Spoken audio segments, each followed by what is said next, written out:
आज शाम 6 बजे मोदी सरकार 2.0 का पहला विस्तार हो रहा है, जिसमें कई सांसदों को मंत्री पद से नवाजा जाएगा। लेकिन इससे पहले 10 मंत्रियों ने इस्तीफा दे दिया है।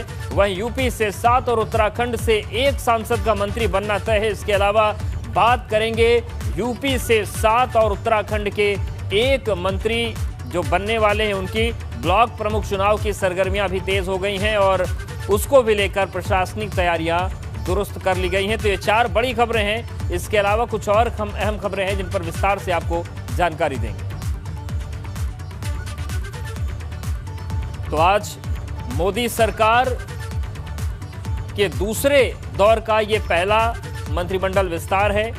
लगभग 10 मंत्रियों ने इस्तीफे दे दिए हैं। यूपी से 7 और उत्तराखंड से 1 मंत्री का बनना तय हो गया है। और चौथी बड़ी खबर यह है कि ब्लॉक प्रमुख चुनाव प्रत्याशियों के नामों का ऐलान कर दिया गया है।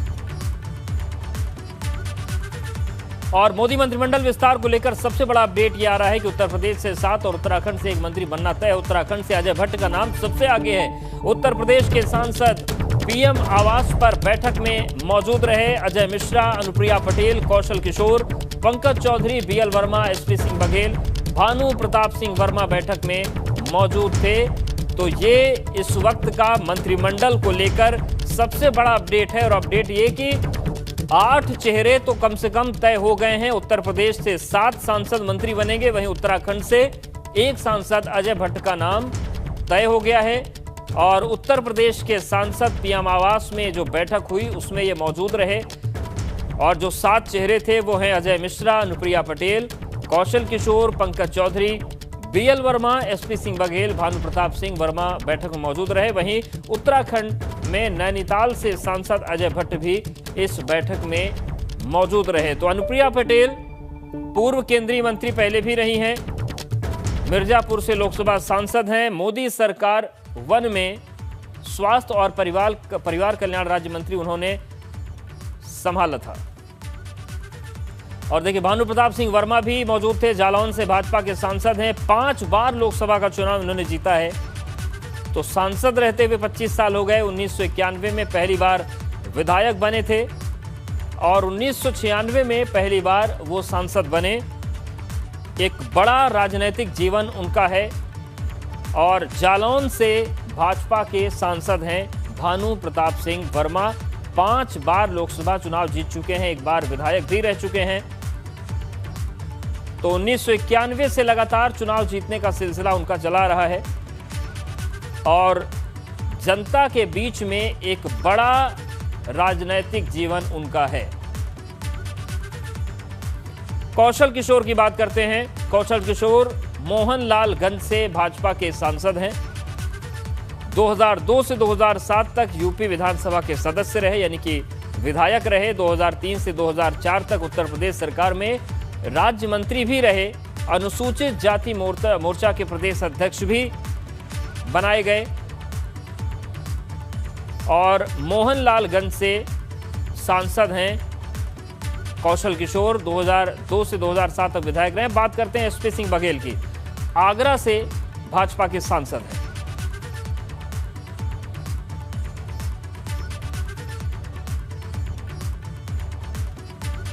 और हमारे साथ ब्यूरो चीफ वीरेश पांडे जुड़ गए हैं। वीरेश जी, जिस तरीके से अब कम से कम 7 नाम तो साफ हो गए हैं उत्तर प्रदेश से, और ये जो 7 चेहरे हैं ये कितनी बड़ी भूमिका निभा सकते हैं आगामी विधानसभा चुनाव में? और इन हर चेहरे की ऐसी क्या खास बात है कि तमाम और बड़े बड़े चेहरों को उन्होंने पीछे छोड़ दिया?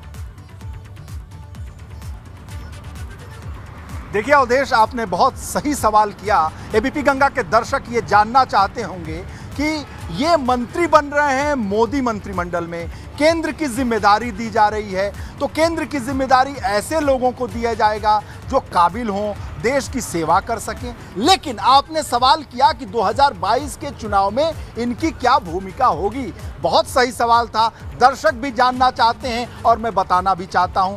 आप ये 7 चेहरे देखिए और 7 को उत्तर प्रदेश और बिहार की राजनीति से जातीय समीकरण को बाहर नहीं किया जा सकता। चाहे वो इंदिरा गांधी हो, चाहे महात्मा गांधी, जवाहरलाल नेहरू हो, नरेंद्र मोदी, अटल बिहारी वाजपेयी, चाहे कोई हो, ये दौर आज़ादी के बाद से देखा चला आ रहा है। तो आप देखिए 7 चेहरों में एक ब्राह्मण चेहरा है, अप्रत्याशित चेहरा है, नया चेहरा है। नया चेहरा इस लिहाज से है कि जो सुर्खियों में थे उस चेहरे में से वो नहीं है।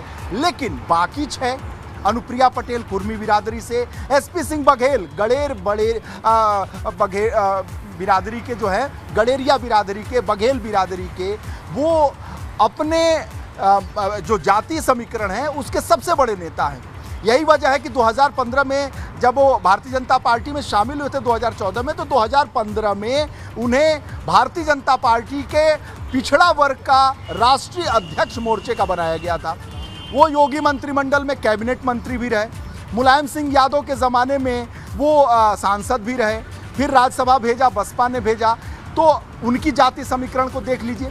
फिर आप भानु प्रताप वर्मा को देख लीजिए, 5 बार के सांसद हैं, उनके जाति समीकरण को देख लीजिए, पिछड़ी बिरादरी से आते हैं। बीएल वर्मा को देख लीजिए, ये भी पिछड़ी बिरादरी से आते हैं। यानी पिछड़े, अति पिछड़े बिरादरी के समीकरण को साधने की कोशिश की गई है।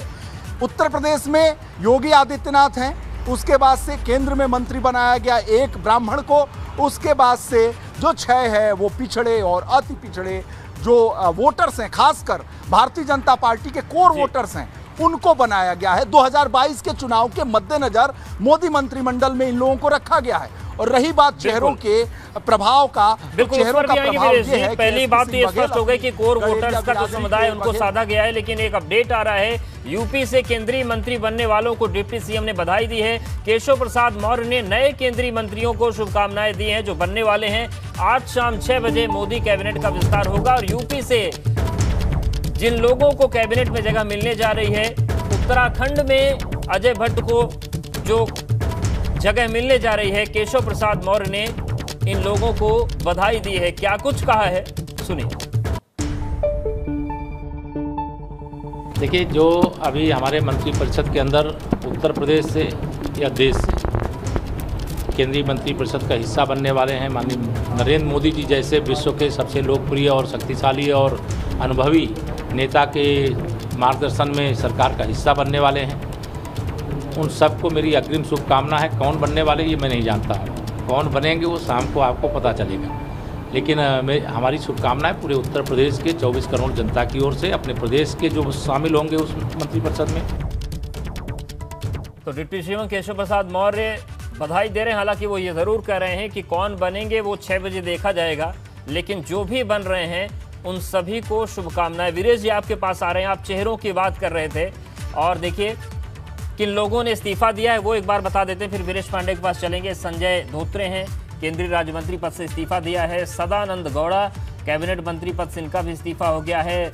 राव साहब दानवे पाटिल राज्य मंत्री पद से इस्तीफा इन्होंने भी दे दिया है। तो मंत्रिमंडल विस्तार से पहले इस्तीफों का धड़ाधड़ दौर चला। डॉक्टर हर्षवर्धन केंद्रीय स्वास्थ्य मंत्री पद से इस्तीफा दिया। बाबुल सुप्रियो राज्य मंत्री पद से इन्होंने इस्तीफा दिया।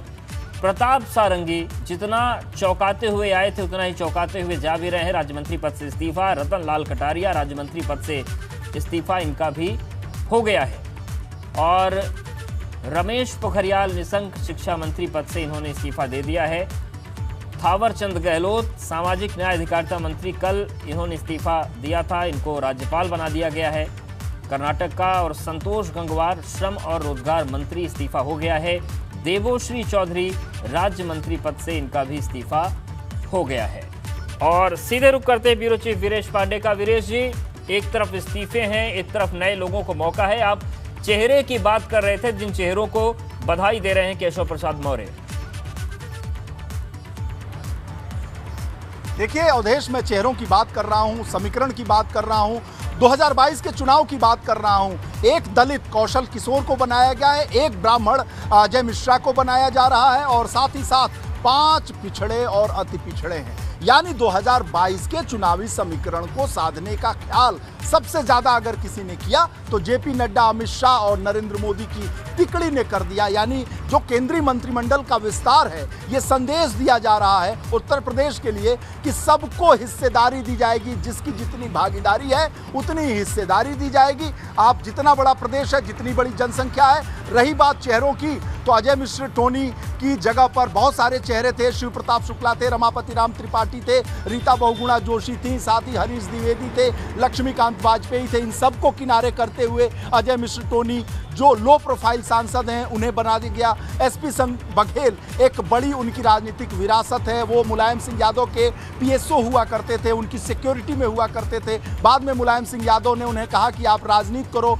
बघेल गडेरिया बिरादरी से, कोई आपके समुदाय से इतना पढ़ा लिखा और इतना सक्षम और इस तरह से पर्सनालिटी का कोई नहीं है, तो उन्होंने पीएसओ की नौकरी छोड़ी।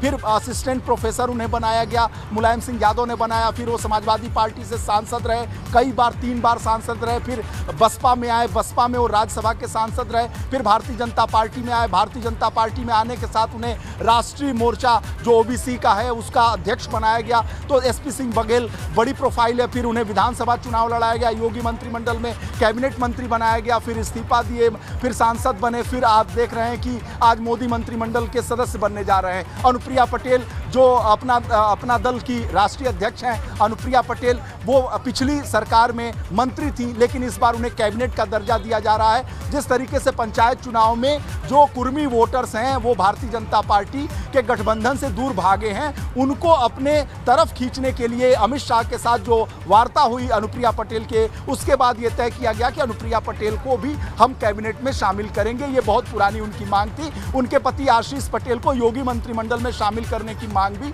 बहुत अरसे से की जा रही थी, लेकिन आखिरकार केंद्रीय मंत्रिमंडल में उन्हें शामिल किया जा रहा है। फिर बीएल वर्मा की बात होती है, वो प्रदेश उपाध्यक्ष हैं भारतीय जनता पार्टी के, साथ ही साथ वो राज्य मंत्री का दर्जा प्राप्त थे योगी मंत्रिमंडल में। साथ ही मैं आपको बताऊं, उसके बाद से उन्हें राज्यसभा में भेजा गया, बदायूं से संबंधित है, उन्हें आज यहाँ पर मंत्री बनाया जा रहा है मोदी मंत्रिमंडल। फिर भानु प्रताप सिंह वर्मा जो जालौन से 1996 में सांसद बने, उसके बाद से 98 बने, 2004 में बने, उसके बाद से 9 में बने, 2014 में बने, 2019 में बने, यानी 5 बार के सांसद हैं, उन्हें मंत्री बनाया जाता है। वो जाति समीकरण साधने में वो भी मुफीद हैं। रही बात कौशल किशोर की, तो वो दलित समुदाय से आते हैं और वो मुलायम सिंह की कैबिनेट में मंत्री भी रहे हैं। और लखनऊ से सटी हुई मोहनलालगंज की सीट है, हालांकि कुछ दिन पहले वो पारिवारिक विवादों में भी आ गए थे, लेकिन बावजूद इसके राजनाथ सिंह ने उनकी पैरवी की है। जैसा सोर्सेज से मेरे पास खबर है, राजनाथ सिंह ने उनके लिए वीटो लगाया और ये कहा कि चूंकि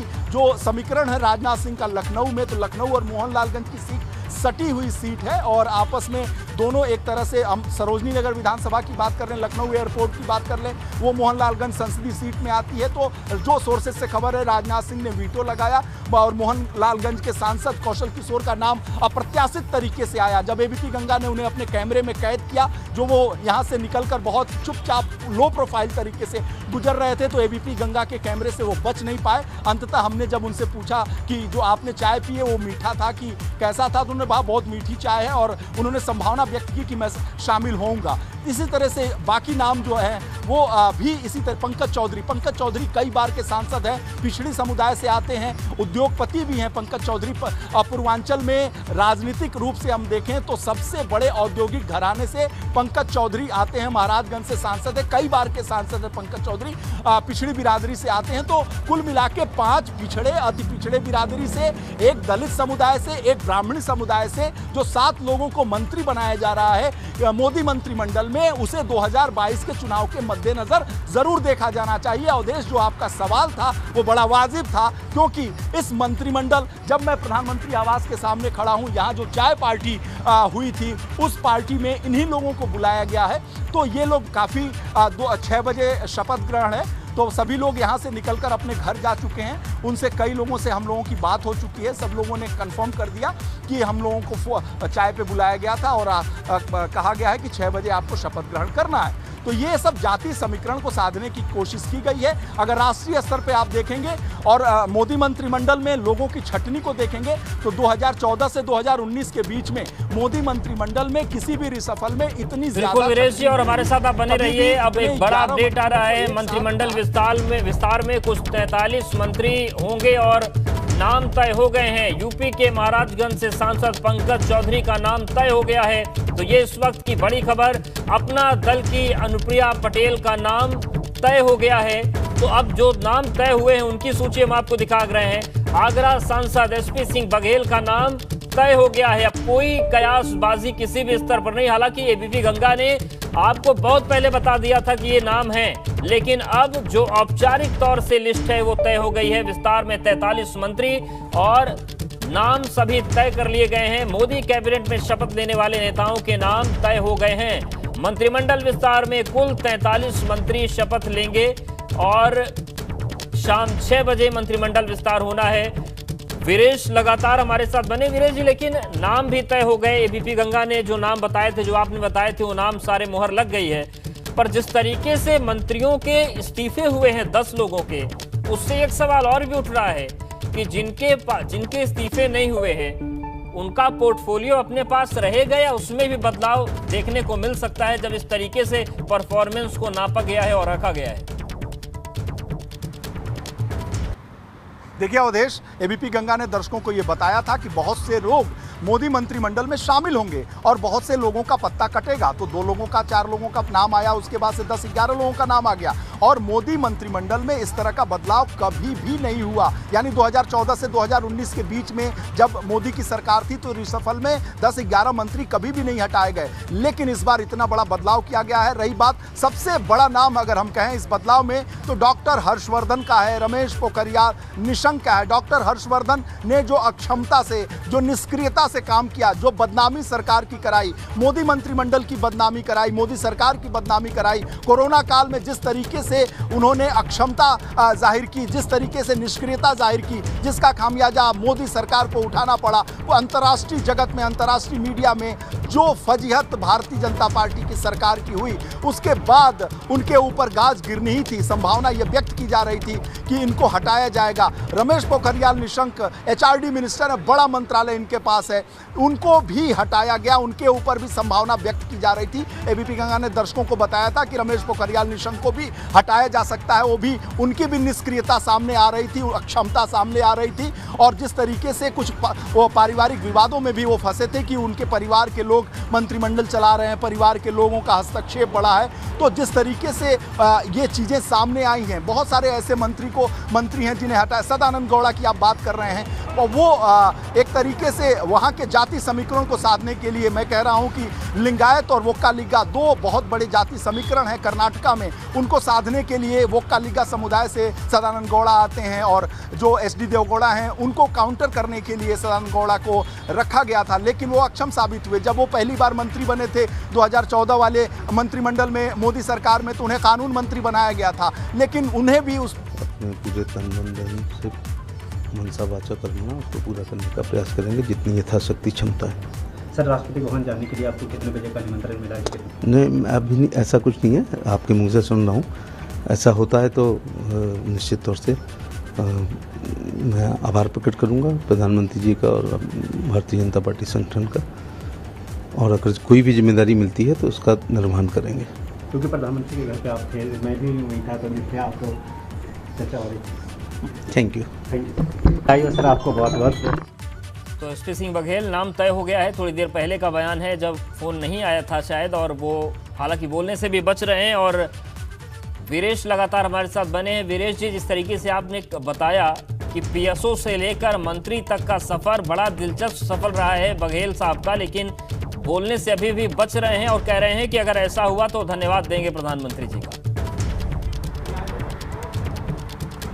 देखिए, एसपी सिंह बघेल बहुत ही मजे हुए नेता हैं और पीएसओ से के तौर पर जब वो मुलायम सिंह के साथ काम कर रहे थे तो यही बघेल हैं जो पॉलिटिकली, बहुत सारे ऐसे पुलिस के लोग हैं, बहुत सारे दूसरे पेशे के लोग हैं जो पॉलिटिकली बहुत मैच्योर होते हैं, पॉलिटिकली बहुत जागरूक होते हैं। तो जब पीएसओ थे बघेल साहब, तो एक दिलचस्प वाकया हम लोगों को सुनाते थे। जब वो मंत्री बने तो उनका कहना था, जब मैं पीएसओ था तो हम लोग मुलायम सिंह यादव के बारे में कहते थे कि कभी कुशीनगर है, पड़रौना है, तो रातों रात चल के वो गाजियाबाद पहुंच जाते हैं। उस समय सड़कें खराब होती थी, उस समय अम्बेसडर कार हुआ करती थी, जीप हुआ करती थी, एसी जैसे साधन नहीं था, तो उस तरह से वो चलते थे। कहते थे मुलायम सिंह यादव भूत हैं। तो मुलायम सिंह ने उन्हें प्रेरित किया राजनीति में। उन्होंने कहा कि तुम अच्छी पर्सनालिटी के हो और अच्छे पढ़े लिखे हो, तो तुमको जो पाल गडेरिया बिरादरी है उसमें इतना पढ़ा लिखा और सक्षम और इस तरह से योग्य कैंडिडेट नहीं है। तो मुलायम सिंह लीडरशिप जनरेट करते थे, लीडरशिप आगे बढ़ाते थे। उसी के क्रम में एसपी सिंह बघेल को उन्होंने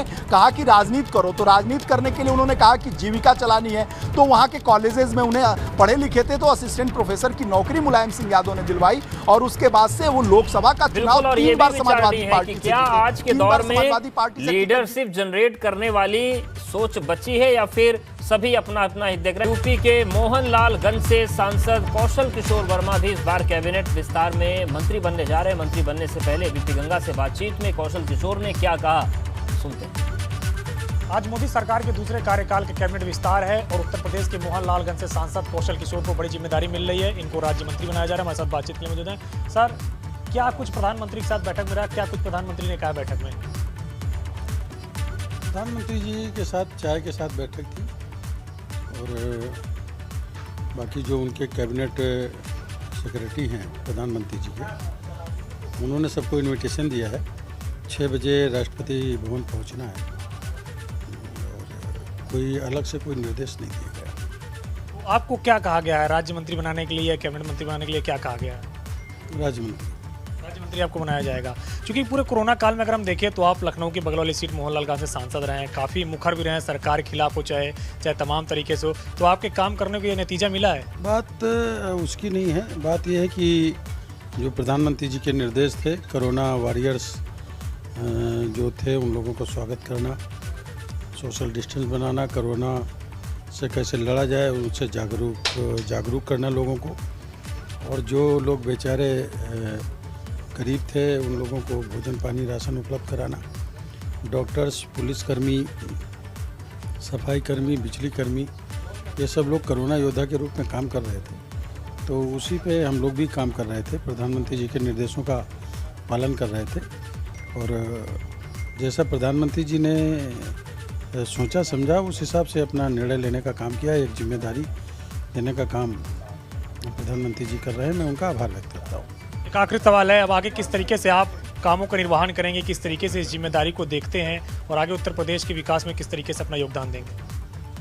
उत्तर प्रदेश सहित मैं जहाँ जहाँ भी हमारी ज़रूरत पड़ेगी मैं वहाँ काम करूँगा और जो सरकार के निर्देश होंगे उस निर्देशों पे काम करूँगा और पूरा प्रयास रहेगा कि जनता को हमारी सरकार से ज़्यादा से ज़्यादा लाभ पहुँचे और ज़्यादा से ज़्यादा उनको फ़ायदा पहुँचा सके। शुक्रिया से बातचीत करने के लिए। तो ये मोहनलालगंज से सांसद कौशल किशोर, जिनको राज्य मंत्री का आज दर्जा दिया जा रहा है और ये शाम को 6 बजे राष्ट्रपति भवन में शपथ लेंगे। कैप्टन वीरपाल के साथ अविनाश तिवारी, एबीपी गंगा, दिल्ली। बड़ी कवरेज जारी है। मोदी कैबिनेट में शपथ लेने वाले नेताओं के नाम तय हो गए हैं। मंत्रिमंडल विस्तार में कुल 43 मंत्री शपथ लेंगे और अब ये फाइनल लिस्ट सामने आ गई। यूपी के महाराजगंज सांसद पंकज चौधरी का नाम तय हो गया है। अपना दल की अनुप्रिया पटेल का नाम भी तय हो गया है। उत्तराखंड से अजय भट्ट हैं। आगरा सांसद एसपी सिंह बघेल का नाम तय हो गया है। तो ये तमाम नाम हैं और 6 बजे मोदी कैबिनेट में शपथ लेने वाले नेताओं की जो लिस्ट है, जो फाइनल लिस्ट है, वो तैयार हो गई है। तो देखिए ये लिस्ट हम आपको दिखा रहे हैं। ये 43 लोगों की जो लिस्ट है ये सामने आ चुकी है। मोहनलालगंज सांसद कौशल किशोर का नाम भी है। राज्यसभा सांसद बीएल वर्मा का नाम भी है। और ये देखिए जो उत्तर प्रदेश से जुड़े लोग हैं उनके हम नाम दिखा रहे हैं आपको। पंकज चौधरी, अजय भट्ट, बीएल वर्मा। तो एबीपी गंगा पर एक्सक्लूसिव वो लिस्ट आप देख रहे हैं जो सामने आई है। 43 यही वो नाम है जो मंत्रिमंडल विस्तार में शपथ आज लेने जा रहे हैं। तो शाम 6 बजे मोदी मंत्रिमंडल विस्तार होना है और ये जो 43 नाम तय हुए हैं उनकी सूची हम आपको दिखा रहे हैं। ये नाम तय हो गए हैं। पहला नाम 16वें नंबर पर है, दूसरा फिर उसके बाद 26, 27, 28, 29। तो ये नाम है जो उत्तर प्रदेश और उत्तराखंड से संबंधित हैं। और एबीपी गंगा पर वो सूची आप एक्सक्लूसिव देख रहे हैं जो उन मंत्रियों, उन सांसदों की है जो आज मंत्रिमंडल में शपथ लेने वाले। वीरेश पांडे हमारे साथ लगातार बने। वीरेश जी, जैसे उत्तराखंड में पुष्कर सिंह धामी को सीएम बनाया गया तो ये बताया गया कि चुनाव में वक्त इतना कम है कि कांटों भरा ताज मिला है उन्हें, लेकिन ये जो मंत्री बनने वाले हैं यूपी और उत्तराखंड के कोटे से, इनके लिए भी कांटों भरा ताज ही है, क्योंकि विभाग तो संभालेंगे ही, लेकिन पहले इलेक्शन साधने की बहुत बड़ी जिम्मेदारी होगी।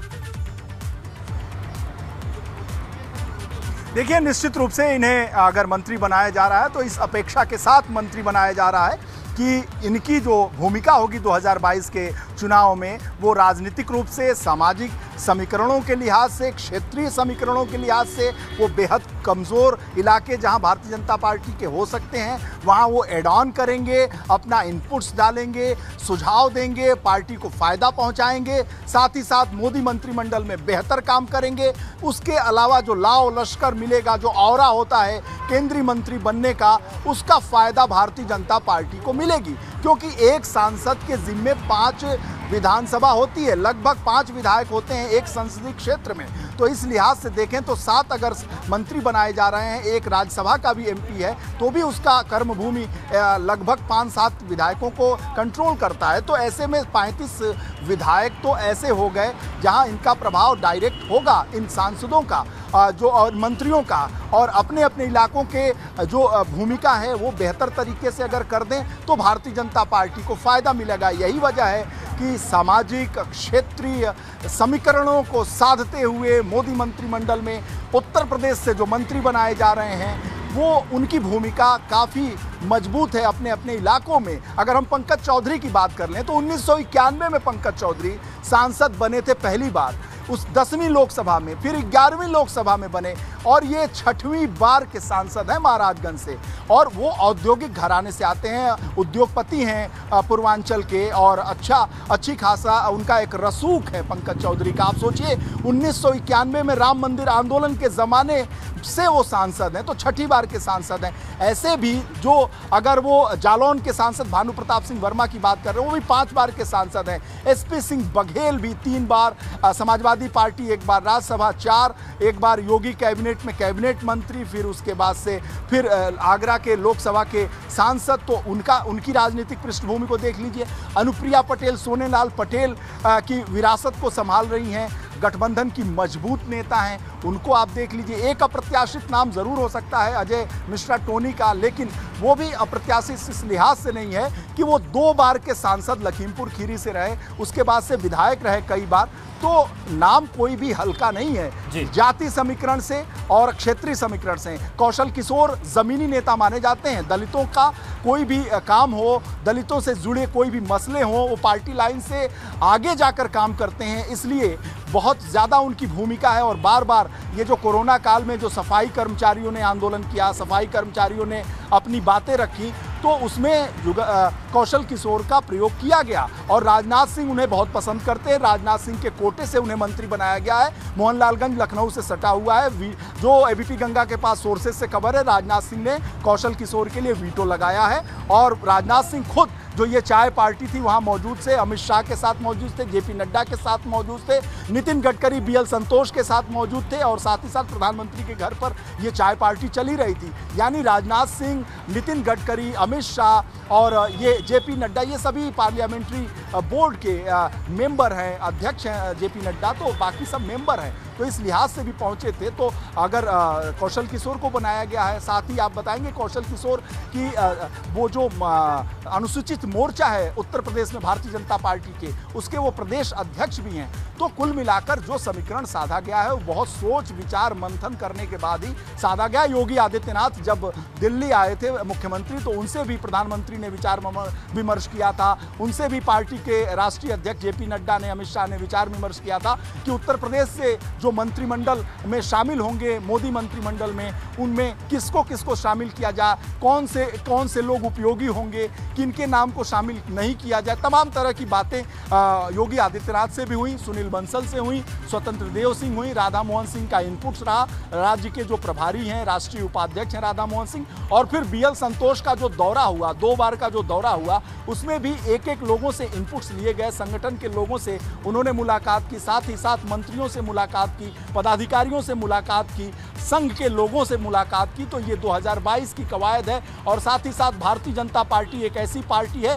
जो 24 घंटा 365 दिन राजनीति करती है, उसका हर कदम राजनीति से प्रेरित होता है, राजनीति के मद्देनजर लक्ष्य विजय होता है और विजय पाने के मद्देनजर वो कोई भी फैसला करती है, कोई भी काम करती है। इतना ज़्यादा पराक्रम, इतना ज़्यादा मेहनत करने वाली कोई पार्टी भारत में अभी कोई नहीं है। चाहे कांग्रेस की बात कर लें, उत्तर प्रदेश में समाजवादी पार्टी, बसपा, किसी की भी बात कर लें, तो पराक्रम और परिश्रम की पराकाष्ठा है भारतीय जनता पार्टी के जो स्वयंसेवक है, भारतीय जनता पार्टी के जो लोग हैं, भारतीय बिल्कुल। तो फोकस है कि मंत्रिमंडल के साथ विभाग भी सधे, उनके जो रणनीतिकार, यूपी विधानसभा भी सधे, उत्तराखंड विधानसभा भी सधे। हमारे साथ आप बने रहे वीरेश जी। नैनीताल से सांसद अजय भट्ट से भी एबीपी गंगा ने खास बातचीत की। इस दौरान अजय भट्ट काफी गदगद नजर आए। क्या उन्होंने कहा, सुनिए। मोदी मंत्रिमंडल का विस्तार हो रहा है, शाम 6 बजे शपथ ग्रहण होगा और केंद्रीय मंत्रियों के साथ प्रधानमंत्री नरेंद्र मोदी ने चाय पर चर्चा भी कर ली है। जो नए मंत्री शपथ ले रहे हैं उनमें से एक हैं उत्तराखंड के नैनीताल से सांसद अजय भट्ट जी। सर, नई जिम्मेदारी मिलने जा रही है, प्रधानमंत्री जी के साथ जब चाय पर वार्ता हुई, क्या कुछ बातचीत हुई? नहीं, बातचीत तो कुछ भी नहीं हुई है ऐसी, बस उनके साथ खड़े होने में हम गदगद हो गए, क्योंकि जो विश्वव्यापी व्यक्तित्व हो, जिनका चिंतन मात्र देश और विश्व बंधुत्व हो, तो उनके करीब जाने पर कौन क्या बोल सकता है। अपने घर, परिवार, रिश्तेदार, नातेदार, ये उनके लिए कोई ऐसी बात नहीं है। उनके लिए सारा विश्व अपना परिवार है, सारा देश अपने लिए परिवार है। वो देश को सर्वोच्च स्थान पर ले जाने के लिए 24 घंटे में से 18 घंटे 20 घंटे तक काम करते हैं। उनसे तो सीख ही ली जा सकती है। हमारे वहाँ कहते हैं ना कि जैसे बहुत बड़े व्यक्तित्व के सामने जाओगे आपकी आवाज़ ही नहीं खुलेगी, तो बात क्या कर पाएंगे। बस आह्लादित हो गए हम, गदगद हो गए कि उनके करीब जाके बात करने का, नमस्ते करने का और फ़ोटो खींचने का मौका मिल गया। इससे बड़ी बात कोई नहीं है। सर, अब जिम्मेदारी भी मिल रही है, उनकी टीम में उनके साथ काम करने की जिम्मेदारी मिल रही है। किस तरीके से आगे कामकाज होगा, क्या आपके दिमाग में है कि आगे किस तरीके से काम करें कि जनता के बीच में छाप छोड़ सके? बस यदि कोई जिम्मेदारी मिलेगी तो जो नरेंद्र मोदी जी हमारे पाथे हैं, उनको हम लोग सब फॉलो करते हैं। जो उन्होंने विश्व बंधुत्व है, हमारे देश को विश्व में मान्यता दिलाई है, वो ग्लोबल लीडर हो गए हैं, आपको पता ही है। आज सारी दुनिया उनका सम्मान करती है। पहले से ये था कि हमारे देश के नेतृत्व को कोई मानता नहीं था, हर जगह पर हम लोगों को बहुत हेय दृष्टि से देखते थे। जब से मोदी जी इस देश के प्रधानमंत्री हुए हैं, आज हमारी बहुत बड़ी साख विश्व में बनी है। तो उनको फॉलो करना, जिधर को वो जाते हैं उधर ही को उनको देखते जाना। जैसे गुरु को उनका चेला जो है हमेशा उनके सारे लक्ष्यों को प्राप्त करने के लिए पीछे पीछे चलता है, उनके बताए रास्ते पर चलता है, उसी पर चलना हम लोगों का भी नैतिक कर्तव्य भी है और दिल से करते भी हैं। उत्तराखंड में 2022 में विधानसभा चुनाव भी है और चूंकि आप ब्राह्मण नेता के तौर पे अब बड़े केंद्र में आ रहे हैं, बड़े नेता के तौर पे आ रहे हैं, किस तरीके से वहाँ की राजनीति भी साधने के काम होंगे? देखिए, सबसे पहले तो बता दूं मैं आपको, भारतीय जनता पार्टी देवतुल्य कार्यकर्ता है, देवतुल्य पार्टी है और उनके कार्यकर्ता भी देवतुल्य हैं। जाति, धर्म, वर्ग, क्षेत्र इससे बहुत ऊपर है। तो हो सकता है ब्राह्मण कास्ट में हमने अपने जन्म लिया हो, लेकिन हमारे लिए सब बराबर हैं। विश्व बंधुत्व कैसे होगा? तभी तो होगा। ये हमको सिखाया है, मूल पाठ पढ़ाया है। इसलिए उत्तराखंड के लिए भी मैं समझता हूँ कि 2022 में जो पिछली सीट्स लाए थे हम, उससे भी ज़्यादा सीट हम इस बार लाने वाले हैं। 57 से भी ज़्यादा बढ़ेंगे, क्योंकि सब लोग समझदार हैं। मोदी जी का कोई सानी नहीं है। आज देश को मोदी जी की आवश्यकता है। सब लोग, ये विपक्ष के लोग भी समझते हैं। जो गरियाते हैं उनको छोड़ दीजिए, उनको कुर्सी चाहिए, लेकिन अन्य पार्टियों के कार्यकर्ता भी मोदी जी के महत्व को जानते हैं कि देश को जो सम्मान उन्होंने दिलवाया है आज विश्व में, पहले ऐसा कभी नहीं हुआ। शुक्रिया हमसे बातचीत करने के लिए। तो ये हैं नैनीताल से सांसद अजय भट्ट, जो कि आज शाम 6 बजे शपथ ले रहे हैं, प्रधानमंत्री नरेंद्र मोदी के मंत्रिमंडल में शामिल हो रहे हैं। उत्तराखंड से शामिल होने वाले अभी तक एकमात्र चेहरा हैं। अगर बात करें तो शिक्षा मंत्री रमेश पोखरियाल निशंक ने अपने स्वास्थ्य करोड़ों का हवाला देते हुए अपने पद से इस्तीफा दे दिया है। कमिश्नर वीरपाल के साथ अविनाश तिवारी, एबीपी गंगा, दिल्ली। तो अजय भट्ट को सुना आपने, वो कह रहे हैं कि प्रधानमंत्री के साथ में खड़ा हो गया, यही मेरे लिए बहुत ज़्यादा है। लेकिन वीरेश जी, सवाल यह है कि उत्तराखंड में जिस तरह की राजनीति होती है कि हर पंचवर्षीय में वहाँ सरकारें बदल जाती हैं, और सरकारें ही नहीं, एक पंचवर्षीय में 3-3 मुख्यमंत्री भी बदल जाते हैं। ऐसे राज्य में सत्ता वापसी की बहुत बड़ी चुनौती है। केवल इस बात से खुश हो जाने से तो काम नहीं चलेगा कि हमें पीएम के बगल खड़े होने का मौका मिल गया। चुनौती बहुत ज़्यादा है वहाँ। देखिए अवधेश, जब छोटे राज्यों का गठन हुआ था, भारतीय जनता पार्टी की ये सोच है कि छोटे राज्य ज़्यादा से ज़्यादा बनाए जाएं। जब छोटे राज्य का गठन हुआ था तो ये सोच कर गठन हुआ था कि वहाँ आर्थिक स्थिरता होगी, वहाँ राजनैतिक स्थिरता होगी, वहाँ सामाजिक स्थिरता होगी।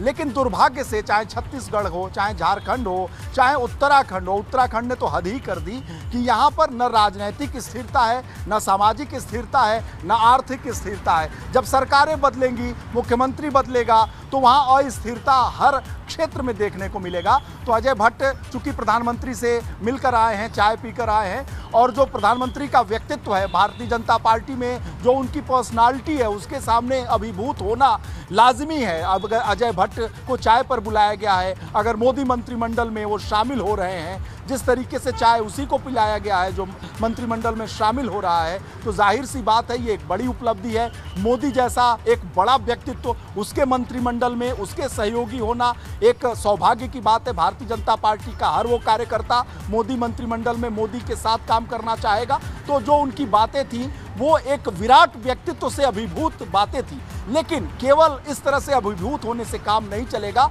जो उत्तराखंड की अस्थिरता है उस पर काम करना पड़ेगा। और उत्तराखंड का जब निर्माण भारतीय जनता पार्टी ने कराया था तो बड़े शौक से इस बात को किया था कि उत्तराखंड का विकास होगा, जो देवतुल्य भूमि है, जो देवभूमि है, उसका विकास होगा। लेकिन राजनीतिक अस्थिरता ने लगातार, वहाँ मुख्यमंत्री बदलते रहे। जब पिछली बार सरकार थी तो भुवन चंद खंडूरी थे, तो उसके बाद से फिर निशंक बनाए गए, तो इतने मुख्यमंत्री वहाँ बना दिए गए, कभी राजनीतिक स्थिरता नहीं आई। कभी भगत सिंह कोश्यारी बना दिए गए, तो एक प्रयोगशाला बनकर रह गया उत्तराखंड भारतीय जनता पार्टी के लिहाज से। और दूसरी पार्टियों की हम बात करें तो कांग्रेस में भी कभी विजय बहुगुणा कोई भी खड़ा नहीं है। सारी चुनौतियां हमारे कार्यकर्ता अपने ऊपर लेते हैं, आज तक भी यही हुआ है। इसीलिए आज हम विश्व की नंबर 1 की पार्टी हैं। और आप सब देख रहे हैं कि हम एक बार नहीं बल्कि दोबारा अच्छी मेजॉरिटी से जीत के भी इस देश में आए हैं। नरेंद्र मोदी जी के व्यक्तित्व पर, कृतित्व पर, उनके कामों पर विपक्ष को भी बहुत ज़्यादा भरोसा है। हम लोगों को तो है ही है, देश को तो है ही है।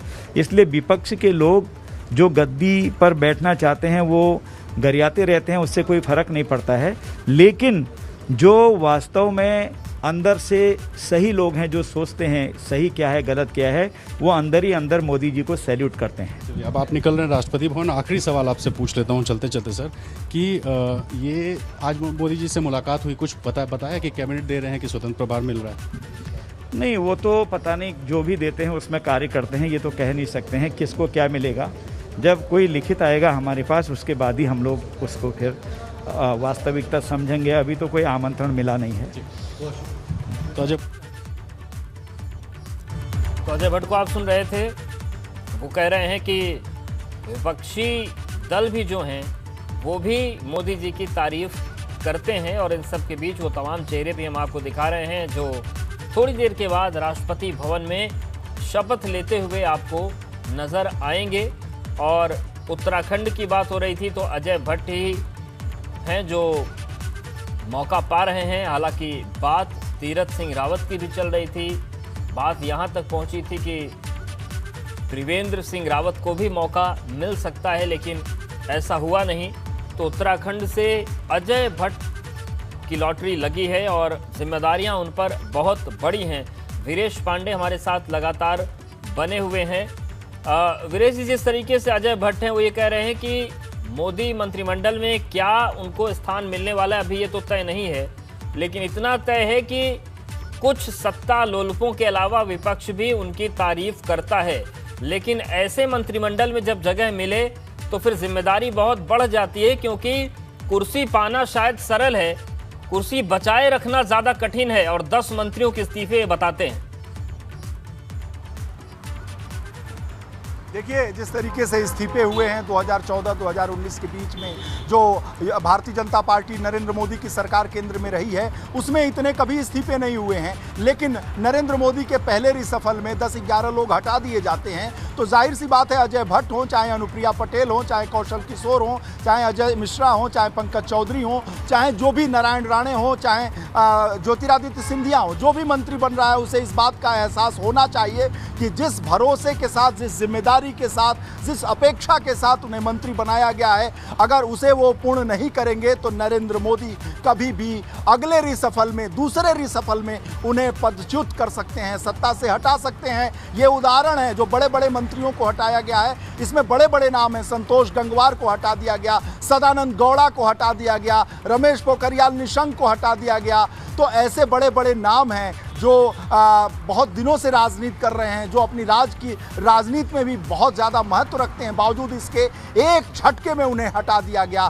अब जैसे हर्षवर्धन की बात करें तो दिल्ली की राजनीति में वो अजेय माने जाते थे और बहुत दिनों से राजनीति कर रहे हैं, लेकिन हटाने में नरेंद्र मोदी को समय नहीं लगा। इसलिए जितने भी लोग हैं वो अभिभूत हो लें, वो सत्ता का मज़ा ले लें और आज शपथ ग्रहण कर लें। लेकिन जिस उम्मीद भरोसे के साथ नरेंद्र मोदी उन्हें अपनी टीम में ले रहे हैं, तो बहुत टफ टास्क मास्टर हैं नरेंद्र मोदी।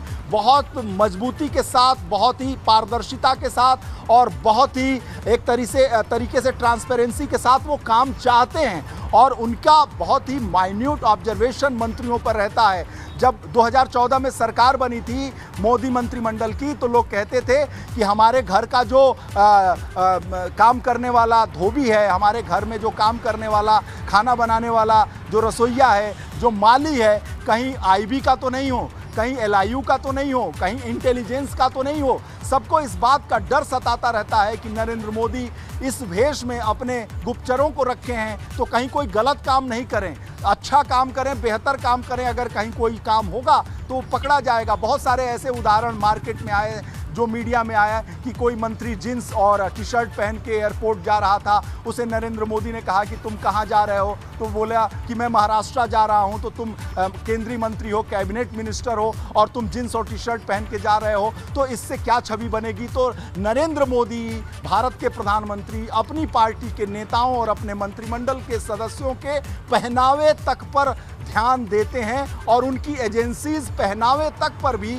नज़र रखती है। और वो चर्चा में आया था, पूरे देश में इस बात की जानकारी थी कि मंत्री को एयरपोर्ट से आना पड़ा, घर से कपड़ा बदलना पड़ा, दूसरी फ्लाइट लेनी पड़ी, तब जाकर वो महाराष्ट्र पहुंचे। तो इस तरह के बहुत सारे उदाहरण हैं। एक उदाहरण है कि एक कैबिनेट मंत्री 5 स्टार होटल में बैठे थे, कुछ लोगों के साथ बैठे थे, नरेंद्र मोदी का फ़ोन जाता है, उनके ऑफिस से फ़ोन जाता है कि माननीय प्रधानमंत्री आपसे बात करना चाहते हैं। उनकी हवा ख़राब हो जाती है, नरेंद्र मोदी उनसे बात करते हैं, बोलते हैं कि आप अपनी 5 स्टार कल्चर को छोड़िए, जो 5 संस्कृति है, वो जो 5 स्टार की जो संस्कृति है, 5 सितारे होटलों की जो संस्कृति है, उसे छोड़िए, नहीं तो ठीक नहीं होगा। आनन फानन में खाना छोड़कर उस कैबिनेट मंत्री को भागकर अपने घर आना पड़ा। बहुत सारे ऐसे उदाहरण हैं। अजय भट्ट राजनीति में हैं, बहुत संजीदा नेता हैं, तो उन्हें उस बात की जानकारी होगी। जब मीडिया के हम लोग हैं, हमें जानकारी है कि इस तरह के नेताओं के साथ सलूक हुआ है। बिल्कुल, तो टीम मोदी का हिस्सा बनना जितनी बड़ी बात है, उसमें बने रहना भी एक बड़ी चुनौती है। वीरेश जी हमारे साथ आप बने रहिए। लखीमपुर खीरी के लोकसभा सीट से लगातार 2 बार सांसद चुने जाने के बाद सांसद अजय मिश्रा टेनी अब केंद्रीय मंत्रिमंडल में जगह फाइनल होने के साथ ही उनके परिवार में खुशी का ठिकाना नहीं रहा। भाभी, भाई, बहन, भतीजे, पोते, बहुए सभी सांसद के मंत्री बनाए जाने की खबर से उत्साहित होकर एक दूसरे को मिठाई खिला रहे हैं। इसके साथ ही प्रधानमंत्री मोदी को धन्यवाद दे रहे हैं। तो देखिए, ये तस्वीरें भी अब आ गई हैं लखीमपुर खीरी से, और जश्न का माहौल वहां पर शुरू हो गया है, इंतजार है।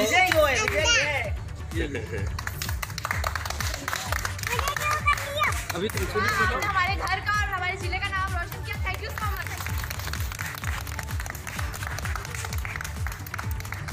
हमें बहुत अच्छा लग रहा है, हम इतना अच्छा लग रहा है, इतनी खुशी है हमें कि हम उसको बता नहीं पाएंगे। बहुत अच्छा लग रहा है और ये लखीमपुर के लिए बहुत बड़ी बात है। धन्यवाद सबसे पहले हम लोग देंगे मोदी जी का, जिन्होंने आज एक पारखी नज़र का उदाहरण देते हुए फिर से एक बार उन्होंने छोटे से ज़िले का और इतना बड़ा प्रतिनिधित्व जो दिया है, इसके लिए बहुत बहुत धन्यवाद। और हम लोग आज बहुत ज़्यादा खुश हैं कि इतने खुश हैं कि हम आपको बता नहीं सकते हैं। मेरे पिताजी बने, पापा जी मंत्री बने, बहुत खुश हैं हम लोग। और हम बहुत ही ज़्यादा खुश हैं कि हमारे भारत के यशस्वी प्रधानमंत्री माननीय श्री नरेंद्र मोदी जी ने उन्हें इतनी बड़ी जिम्मेदारी सौंपी है। मैं बहुत ही ज़्यादा खुश हूँ कि मेरे बाबा मंत्री बन गए हैं। ये पूरे लखीमपुर, हमारे पूरे परिवार के लिए बहुत ही खुशी का मौका है। तो देखिए, अजय कुमार मिश्रा के घर पर जश्न का माहौल है और जो परिजन है वो कह रहे हैं कि केवल उनके ही नहीं बल्कि पूरे ज़िले के लिए ये बहुत बड़े गर्व का विषय है कि एक छोटे से ज़िले को इतना बड़ा सम्मान मिला कि वहाँ से मंत्री पद हो रहा है और मंत्री बनने जा रहे हैं। और मोहनलालगंज से सांसद कौशल किशोर को मोदी कैबिनेट में जगह मिली है। कौशल किशोर के आवास पर भी खुशियां मनाई जा रही हैं। कौशल किशोर के आवास पर लड्डू बांटे जा रहे हैं, ढोल नगाड़े के साथ पटाखे यहां पर बज रहे हैं। कौशल किशोर अनुसूचित जाति के बड़े नेता माने जाते हैं। तो देखिए, अब जब फाइनल सूची आ गई है उसके बाद जश्न का माहौल शुरू हो गया है। मोहनलालगंज से सांसद कौशल किशोर को मोदी कैबिनेट में जगह मिली है। कौशल किशोर के आवास पर खुशियां मनाई जा रही हैं और कौशल किशोर के आवास पर मिठाइयां बट रही हैं, ढोल नगाड़े बज रहे हैं और उनके समर्थकों का जश्न शुरू हो गया है। तो दो तस्वीरें, पहली तस्वीर लखीमपुर खीरी की है जहां पर अजय मिश्रा के आवास पर जश्न, वहीं दूसरी तस्वीर मोहनलालगंज कौशल किशोर के यहाँ जश्न।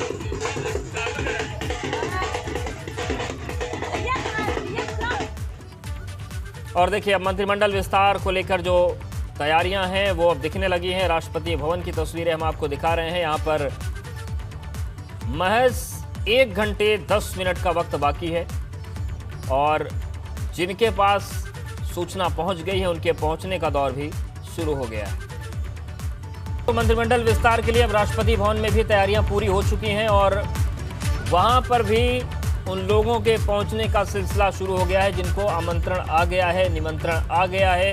तस्वीरें लखीमपुर और मोहनलालगंज की हमने आपको दिखाई कि किस तरीके से वहां पर भी जश्न इस वक्त शुरू हो गया है, क्योंकि अब वहां की स्थिति खत्म है, कहीं कोई कयासबाजी नहीं है। सीधी बात यह है कि 43 मंत्री शपथ लेने जा रहे हैं इस मंत्रिमंडल विस्तार में। और देखिए, रायसीना हिल्स में चहलकदमी बढ़ गई है और वीरेश पांडे हमारे साथ बने हुए हैं। वीरेश जी, तस्वीरें सामने आई और देखिए, लखीमपुर और मोहनलालगंज में तो अभी से ढोल नगाड़े बजने शुरू हो गए हैं।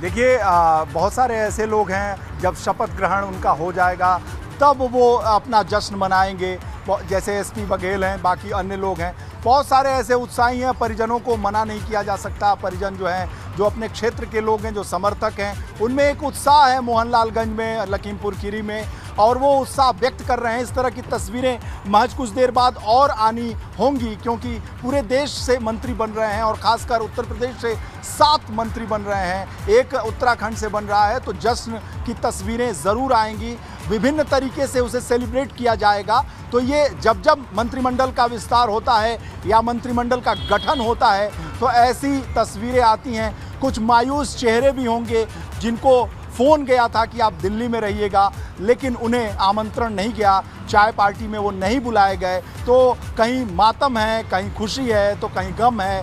तो तमाम तरह की तस्वीरें होंगी। अच्छा, उन्हीं के लिए ज़्यादा फजीहत की स्थिति है, क्योंकि खुशी खुशी आए थे, कार्यकर्ताओं को बोलकर आए होंगे कि अच्छी खबर लेके आएंगे। अब उनके लिए यहाँ रुकना भी मुश्किल है और जाना भी बड़ा उनके लिए असहज स्थिति वाला होगा अपने अपने क्षेत्रों में। जाहिर सी बात है, कार्यकर्ताओं में एक जोश होता है, कार्यकर्ताओं में एक उम्मीद होती है, कार्यकर्ताओं में एक भरोसा होता है अपने नेता के प्रति। एक कार्यकर्ता, एक जनता के लिए सांसद, हम दिल्ली और लखनऊ कवर करते हैं तो हमें लगता है कि जो सांसद हैं ठीक है, सांसद हैं, विधायक हैं, ठीक है, हम उन्हें कवर करते हैं। लेकिन जो आम जनता है, जो उनके संसदीय क्षेत्र की जनता है, उसके लिए सांसद भगवान के स्वरूप है। वो बहुत बड़ी उसकी महिमा होती है, बिल्कुल, लेकिन अब जो होना था सो हो गया है। तो ऐसे में